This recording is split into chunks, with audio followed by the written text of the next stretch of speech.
Buenos días a todos, hermanos. Me alegro mucho de que estéis aquí, lo vais a saber por qué. Amén. Hay ciertos momentos cruciales en nuestra vida donde nos vemos abocados a tomar decisiones, el hacer una cosa o no hacerla, que de alguna manera luego vienen a marcar el resto de nuestra vida, que marcan un antes y un después, momentos en los que realmente es cuando demostramos quiénes somos y qué estamos dispuestos a hacer, lo cual muestra cuál es nuestro carácter, cuáles son nuestras convicciones, cuáles son nuestros valores y a qué cosas realmente le damos el primer lugar. Te voy a leer una frase que es la que mejor va a ilustrar lo que quiero decirte en esta mañana y que Dios ha puesto en mi corazón. Padre mío, si es posible, pase de mí esta copa, pero no sea como yo quiero, sino como tú. Habían pasado 33 años, aproximadamente. Había nacido un pequeño niño en Judá, aunque luego fue conocido como Jesús de Nazaret, en un hogar humilde.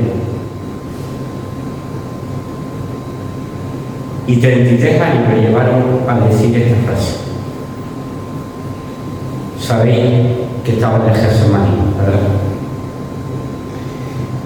Estaba en ese momento en que él tenía que tomar o seguir una decisión que ya había sido tomada de antes. La decisión que Jesús tomó aquel día, porque claro, ya sabemos cuál fue la que cambió el mundo para siempre. Pero pudo no haber sido así. Jesús no había llegado a Getsemaní de forma casual ni arrastrado por las circunstancias, porque todo obedecía a que había un plan y que él tenía una misión. El plan ya lo había elaborado Dios desde que fue introducido el pecado en el mundo. Y la misión de Jesús era revertir para siempre esa condena que había sobre la cabeza de todo ser humano, que es la muerte, porque la paga del pecado es la muerte. En esa misión Jesús la entendió realmente desde muy joven. De hecho nos sorprende, y te lo voy a leer, que a una edad tan temprana como teniendo solamente 12 años sucediera lo que te voy a leer a continuación, que recoge Lucas. Iban sus padres todos los años a Jerusalén en la fiesta de la Pascua, y cuando tuvo 12 años subieron a Jerusalén conforme a la costumbre de la fiesta. Al regresar ellos, acabada la fiesta, se quedó el niño Jesús en Jerusalén, sin que lo supieran José y su madre. Y pensando que estaba entre la compañía, anduvieron camino de un día y le buscaban entre los parientes y los conocidos. Pero como no le hallaron, volvieron a Jerusalén buscándolo. Y aconteció que 3 días después, le hallaron en el templo sentado en medio de los doctores de la ley, oyéndoles y preguntándoles. Y todos los que le oían se maravillaban de su inteligencia y de sus respuestas. Cuando le vieron, se sorprendieron y le dijo su madre: Hijo, ¿por qué has hecho así? He aquí tu padre y yo te hemos buscado con angustia. Entonces, ese niño Jesús con tan solo 12 años, ¿por qué me buscabais? ¿No sabéis que en los negocios de mi padre me es necesario estar? Mas ellos no entendieron las palabras que le habló. Y descendió con ellos y volvió a Nazaret y estaba sujeto a ellos y su madre guardaba bastante. Con 12 años, él ya tenía claro que estaba destinado y que le convenía estar en los asuntos de su padre. Muchos, si vemos esta historia de una forma superficial, diríamos: ¿qué hijo más desconsiderado? ¿Que no se preocupó de José y de su madre María? No, es que había un padre que estaba por encima de ellos. Y era necesario que él ya estuviera ocupándose de los asuntos de su padre. Me alegro de que estéis aquí, porque habéis dejado otros asuntos para estar en el templo, en ese templo espiritual que ahora formamos, no en estas paredes, en este templo espiritual, ocupándonos de los asuntos de nuestro Padre. Pero ese empezar tan joven de Jesús, ya tan solo con 12 años, pero realmente su ministerio de una forma oficial no la empezaría hasta que no tuvo los 30 años. Y luego tuvo 3 años en el ministerio hasta llegar a Getsemaní con aproximadamente 33 años. Y en todo ese tiempo, ya desde el comienzo, ya vemos en él no solamente la conciencia que él tenía de que tenía una misión que cumplir, sino que además, ya sabía que debía de estar en primer lugar. Y era el Padre que estaba en los cielos, por encima de su propia familia que estaba aquí en la tierra. Que él ya estaba preocupado de saber qué imagen de Dios estaban dando los doctores de la ley al pueblo, a los cuales sabéis que luego criticó duramente.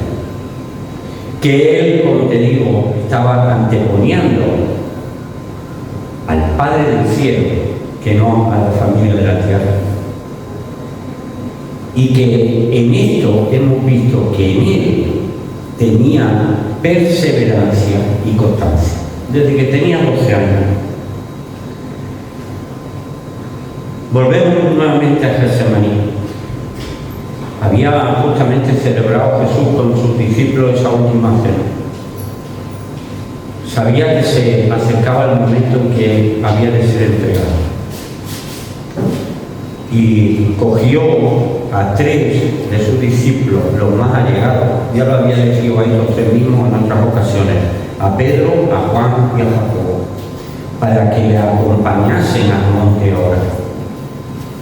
Por lo menos parte del trayecto, porque luego dice que dejándolo a ellos en un eso, todavía él se separó un poco más, y es cuando empezó a orar al Padre. Sí, hay momentos en que los amigos, por muy amigos que sean, no te pueden acompañar hasta el último sitio donde tú tienes que llegar. Y en ese momento te tienes que ver tú solo ante Dios para tomar la decisión que tengas que tomar. Pues de esos amigos que se quedaron atrás, pero cercanos a Jesús, estaba Juan. Y es precisamente Juan quien mejor retrata luego, a posteriori, quién era este Jesús. Fíjate que Mateo, Marcos y Lucas comienzan todos sus evangelios diciendo: porque era María, que procedía de la tribu de Judá, que si José estaba desposado, ¿no?, con María, que también era de la tribu de Judá, y que estaban en Nazaret, pero fueron llamados, y se había quedado embarazada, tal y cual. Juan no entra en detalle de cosas de este mundo, y directamente empieza diciendo: en el principio era el verbo, y el verbo era con Dios, y el verbo era Dios. Este era en el principio con Dios. Te está presentando a Jesús desde su auténtica naturaleza y la raíz auténtica de su origen, que era con Dios y era Dios. Todas las cosas por Él fueron hechas. Te estoy leyendo lógicamente Juan capítulo 1, versículo 1 en adelante. Nada de lo que ha sido hecho fue hecho. En Él estaba la vida y la vida era la luz de los hombres. La luz de la tiniebla resplandece y las tinieblas no prevalecieron contra ella. Luego habla también de Juan, de que él realmente no era la luz, sino aquel que había de proclamar que venía detrás de él el Mesías. Pero luego más adelante dice de Jesús: a los suyos vino y los suyos no le recibieron, mas a todos los que le recibieron, a los que creen en su nombre, les dio potestad de ser hechos hijos de Dios. Esa era la misión de Jesús. Los cuales no son engendrados de sangre, ni de voluntad de carne, ni de voluntad de varón, sino de Dios. Y aquel Verbo, Jesús, fue hecho carne y habitó entre nosotros, y vimos su gloria, gloria como del unigénito del Padre, lleno de gracia y de verdad. Y luego termina diciendo en el versículo, te salto otro versículo, y en el 17 dice: pues la ley por medio de Moisés fue dada, pero la gracia y la verdad vinieron por medio de Jesucristo. A Dios nadie le vio jamás. El unigénito Hijo que está en el seno del Padre, Él le ha dado a conocer. Él venía con una misión muy importante: dar a conocer al Padre y buscar a quien quería formar parte de la familia de Dios. Venía a enseñarnos una relación nueva. No era el Dios del monte Sinaí que estaba dando la ley, que ni siquiera Moisés podía verlo cara a cara. Vino a darnos a conocer al Padre. Vino a invitarnos a formar parte de su familia, a ser hijos, no como un nacimiento de manos de hombres, sino un hecho auténticamente milagroso, espiritual. Este Jesús se tomó tan en serio el ser un reflejo exacto de lo que el Padre era y de lo que el Padre quería, que en más de una ocasión, y te voy a ir leyendo versículos, dijo cosas como esta: porque he descendido del cielo no para hacer mi voluntad, sino la voluntad del que me envió. Amén. En este momento nadie le conocía. Sí, ya estaba haciendo milagros, ya se estaba destacando como una persona diferente, distinta. Y él, en vez de centrar en él la mirada de los demás, dice: yo he venido aquí para que conozcáis al Padre, pero para hacer la voluntad de Él y no la mía. Podemos ver más versículos, también en Juan. Por eso te decía que mejor quizá que nadie, Juan se centra en ver la naturaleza, la naturaleza divina de Jesús y esa misión y propósito con la cual vino aquí a la tierra. También en Juan leemos: Jesús le respondió y dijo, ¿qué pregunta? Mi doctrina no es mía, sino de aquel que me envió. El que quiera hacer la voluntad de Dios conocerá si la doctrina es de Dios o si yo hablo por mi propia cuenta. El que habla por su propia cuenta, su propia gloria busca, pero el que busca la gloria del que le envió, este es verdadero y no hay en él injusticia. otra vez reclamando que la gloria y la voluntad y lo que él estaba diciendo era simplemente lo que había recibido y la misión que Dios le había encomendado. Era la última, no, más veces. Te sigo leyendo más versículos para que comprendan algo que luego podemos resumir con 3 palabras o 4. También en Juan 14 dice: ¿no crees que yo soy en el Padre y el Padre en mí? Las palabras que yo os hablo, no las hablo por mi propia cuenta, sino que el Padre que mora en mí, Él hace las obras. Todo esto nos viene a dar a entender esa relación tan estrecha e íntima que Él quería mantener de fidelidad, lealtad al Padre, a lo que Él quiere, el Padre, y cuál era su voluntad. También en Juan dice lo siguiente: Jesús clamó y dijo: el que cree en mí, no cree en mí, sino en el que me envió. El que me ve, ve al que me envió. Yo, la luz, he venido al mundo, para que todo aquel que cree en mí no permanezca en tinieblas. Este es el propósito, que nosotros no permanezcamos en tinieblas. Ya había dicho en el primer capítulo que la luz vino al mundo, ¿verdad? Y la vida era la luz del mundo. Al que me oye mis palabras y no las guarda, yo no le juzgo, porque no he venido a juzgar al mundo, sino a salvar al mundo. El que me rechaza y no recibe mis palabras, tiene quien le juzgue. La palabra que yo he hablado, ella le juzgará en el día postrero. No había venido la primera vez para condenar al mundo, sino para dar la oportunidad de la salvación.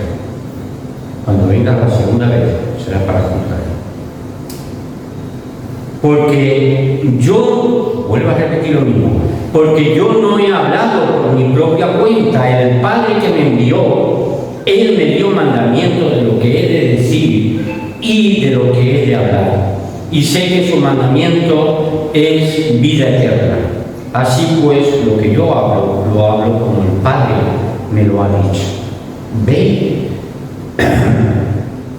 Ese énfasis continuo, que claro lo tenía Jesús, de que si Él venía con la misión de dar a conocer al Padre, tenía que mantenerse de una forma total y absoluta sujeto a la voluntad del Padre.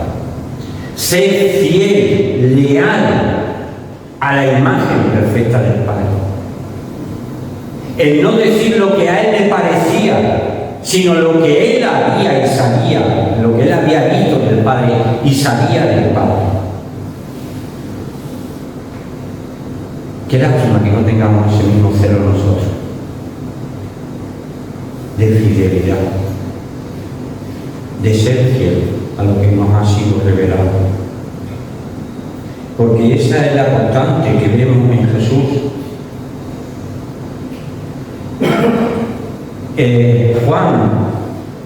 Juan escribió todas estas cosas acerca de que ese verbo, esa vida, esa luz nos vino a traer la gracia y la verdad, el conocimiento exacto y perfecto de Dios, que Él era el unigénito, es decir, el único en su género. Luego Dios tiene muchos hijos, entre los cuales por su gracia nos encontramos. Pero el único de su especie, de su género, es Jesús, el unigénito. Y todo esto fue dicho por Juan, que además de ser un testigo directo de la vida de Jesús, escribió todas estas cosas bajo la dirección del Espíritu Santo. Pero Jesús mismo se ocupó en su vida, como estamos diciendo, de transmitir, ojo, transmitir, pero también cumplir la voluntad del Padre. Y Él, en ese si hiciéramos un poco memoria de todo de su ministerio, vemos el montón de veces que él criticó: bien invalidáis los mandamientos de mi padre con vuestras tradiciones, o que estuviera sujeto y continuamente enfrentando que eso es mandamiento de hombres, que no es mandamiento de mi padre que está en el cielo. Que eso, por ejemplo, los fariseos que tenían costumbre a convertir la relación con Dios en realmente una especie de legalismo, pero vacío, donde no había alma ni espíritu. Por eso decía: ¿cuál lejos está vuestro corazón del corazón del Padre? O incluso los saduceos. Saduceos era como la casta religiosa, los fariseos eran uno, los saduceos, por ejemplo, era otro grupo, donde solían estar los sumos sacerdotes. Esos ni siquiera creían en la resurrección. Por eso tentaron a Jesús diciendo: bueno, y si un hombre se casa con varias mujeres en el cielo, ¿con cuál de ellas estará? Como haciéndole un poco burla, ¿no? Diciendo: a veces lo pillamos, porque ni ellos creían en la resurrección. A todo eso se tuvo que enfrentar Jesús mientras estaba revelando con toda la fidelidad posible esa imagen del Padre. Releemos otra vez Mateo, que es donde te leí la frase de Jesús.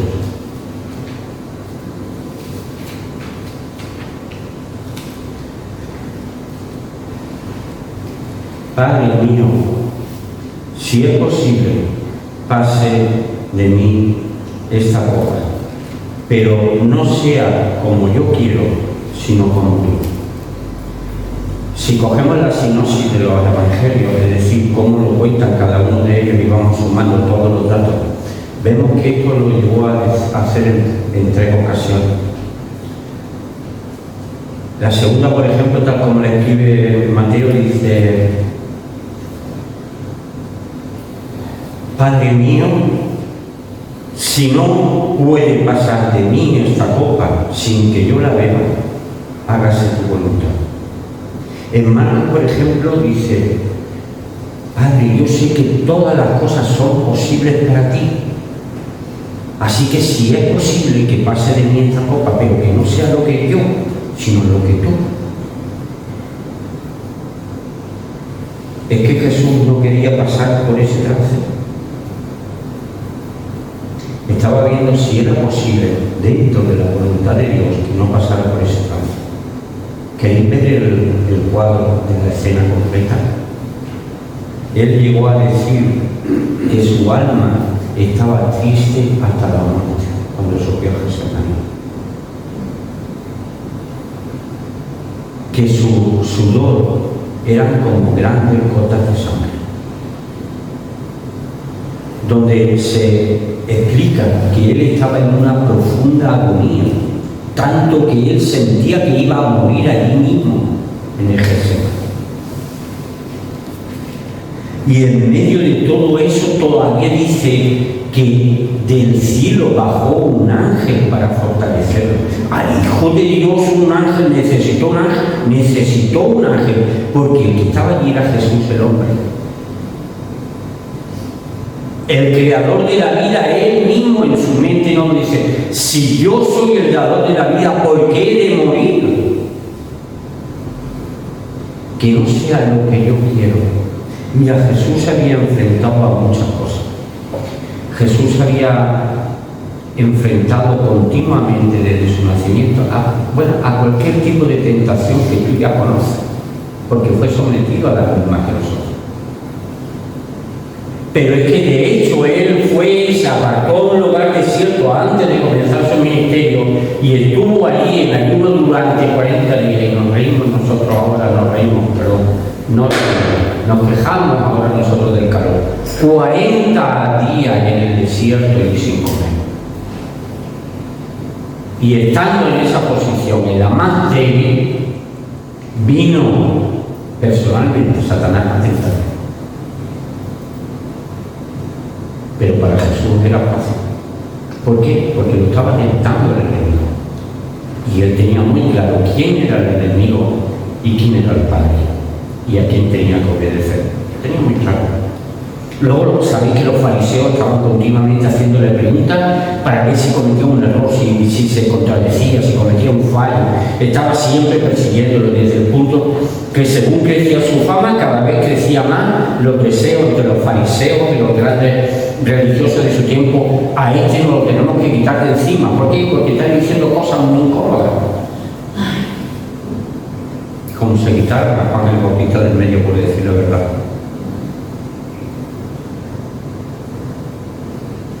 Pero para Jesús todo eso fue, permitidme la expresión, fue fácil. Lo difícil es cuando subió a Getsemaní. Porque no se estaba enfrentando a los enemigos. Se estaba enfrentando a sí mismo. Porque en su deseo, en la naturaleza de él como hombre, no está el deseo de morir. Ni la tuya tampoco, ¿verdad? Por eso apelaba al Padre diciendo, si es posible que pase en mí esta copa, pero no lo que yo quiero. Porque ¿qué es lo que quería él? No experimentar la muerte. Pero era necesario, yo lo sabía. Pero allí él se rompió delante del Padre, proclamando por 3 veces,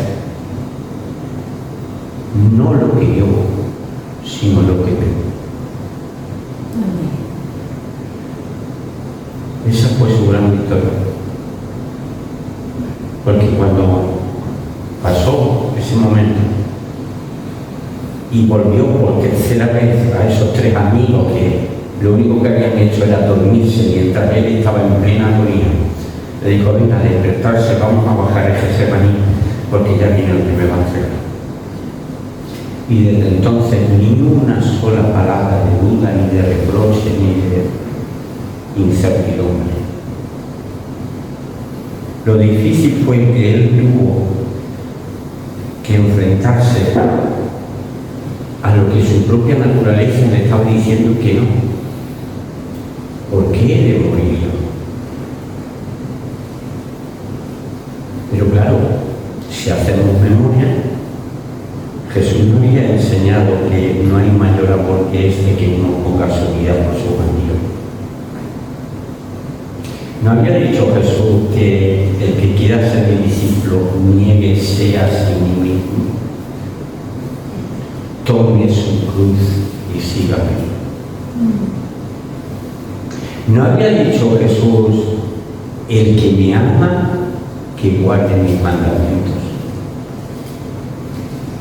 ¿Qué es lo que estaba diciendo Jesús allí en el Getsemaní? ¿Qué es lo que estaba demostrando y mostrando? Que todo lo que enseñaba estaba dispuesto a cumplirlo. Y él se negó. Y él cogió, pero no su cruz. No, la suya no, la tuya. La mía. Y la de un montón de pecadores más, contados por millones. Y sentir la culpa, la vergüenza y el horror de sentirse culpable por un montón de cosas que no había cometido.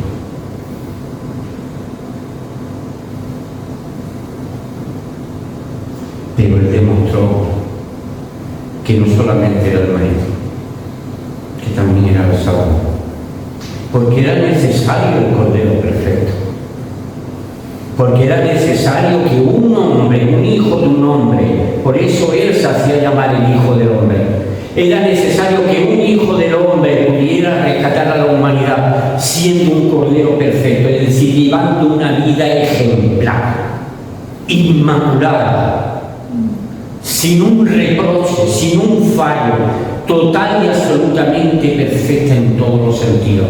¿Para qué? Para que pudiera ser el Cordero sacrificado. Luego entendemos por qué sin derramamiento de sangre no hay perdón de pecado. Ahora ya entendemos por qué el Hijo de Dios habrá que sacrificar a tu Hijo. Y luego no le dejó. Pero ya te estaba diciendo lo que Dios, el Padre, un día iba a hacer por ti y por mí. Isaac estaba diciéndole, papá, y él, ¿Y el cabrito dónde está? Y Abraham decía, no te preocupes, Dios proveerá. Jesús sabía que él era el Cordero. Sabía que era él. Y ese día hizo la voluntad del Padre. Una vez más. ¿Para qué? Para que tú y yo tengamos la posibilidad de ser llamados hijos de Dios. Pero claro, esto nos deja a nosotros en un lugar en el cual nos podríamos preguntar, ¿y qué hago yo ante todo eso?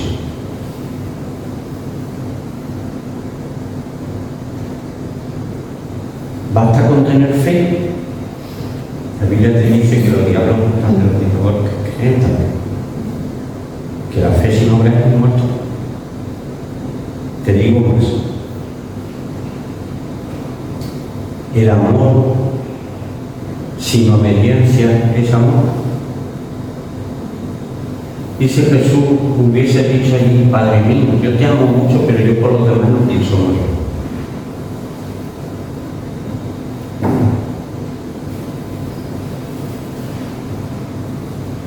Si el amor es la motivación, la obediencia es el fruto del amor. Por eso él se empeñaba en repetir que yo he venido a decir y a hacer lo que el Padre me ha dicho que haga. ¿Por qué? Por amor. ¿Entendéis por qué cuando a él le preguntaron cuál es el mandamiento más importante? Amarás al Señor tu Dios con todo tu corazón, con toda tu mente, con toda tu fuerza, con toda tu voluntad. Después al prójimo como a ti mismo, pero lo primero es amar al Padre sobre todas las cosas.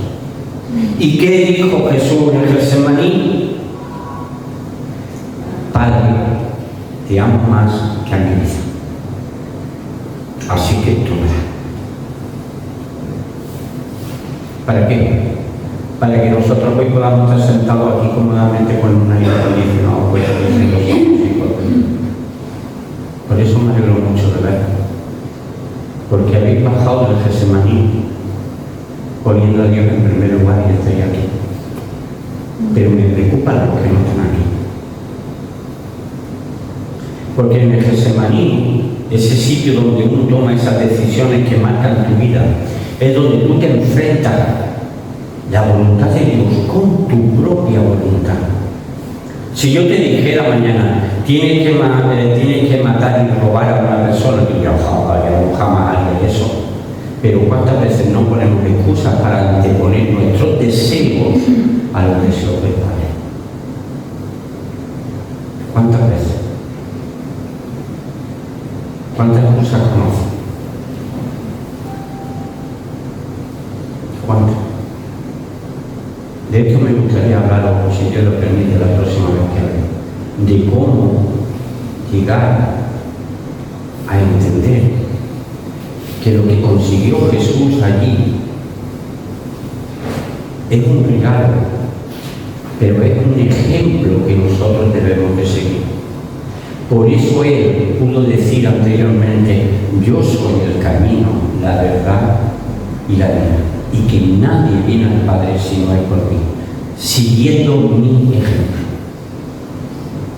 Y por eso él fue declarado el maestro de los maestros, el Señor de los señores, el Rey de reyes y el único Salvador. ¿Por qué? Porque amaba tanto al Padre que su obediencia fue perfecta. Y nosotros decimos que amamos a Dios, pero ¿cómo es nuestra obediencia? No te pregunto cuál es tu fe, te pregunto cuál es tu obediencia. Nos despedimos leyendo en Filipenses.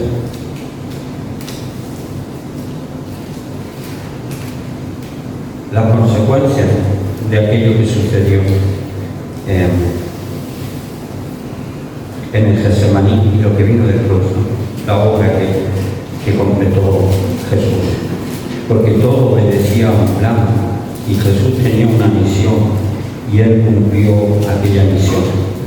Y por eso, hablando de las consecuencias, Pablo, escribiendo a los filipenses, dijo lo siguiente: haya pues en vosotros este sentir que hubo también en Cristo Jesús, el cual, siendo en forma de Dios, no estimó el ser igual a Dios como cosa a que aferrarse, sino que se despojó a sí mismo, tomando forma de siervo, hecho semejante a los hombres, y estando en la condición de hombre, se humilló a sí mismo. Esta frase que bonita: haciéndose obediente hasta la muerte, y muerte de cruz, la muerte más horrorosa y digna que hay.